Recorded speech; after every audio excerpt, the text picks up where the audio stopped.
Don McCullin has been proven to have an illustrious career as he's won numerous press awards, particularly recognizing his works for his imagery regarding war, but most especially his demonstration on urban conflict. Following historical travesties that affected McCullin's family in the late 1950s, most of his early works in photography captivated impoverished North London to demonstrate how life existed for those unprivileged during the Industrial War, such as in his most famous works here from 1963, known as West Hartlepool. The image that is showcased to us is supposed to follow a sorrow setting as the background displays how harsh working environments can affect the image of a society.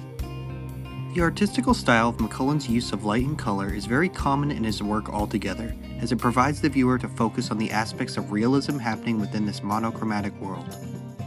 When we look at the innermost left corner, there appears to be a singular man walking on the foreground and directed away from the photo.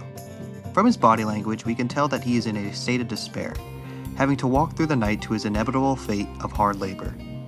To make this landscape seem bleaker, the choice of elements such as the damaged fence and crops incorporate an environment an individual may want to avoid. But for the man, this is hinted at his daily life, as he seems unfazed by these objects around him. What was interesting about this work is the historical aspect used in order to identify what the backbone of society endured during the Industrial Revolution.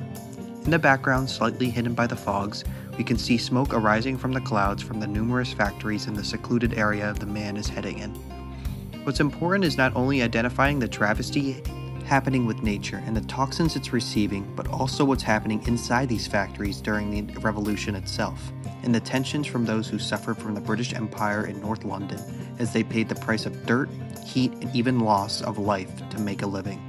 McCullin's artwork is an account of understanding the emotional aspect of finding travesty by combining with the style that elements that can still be recognizable prior to visualizing what the other half of history looked like at the time.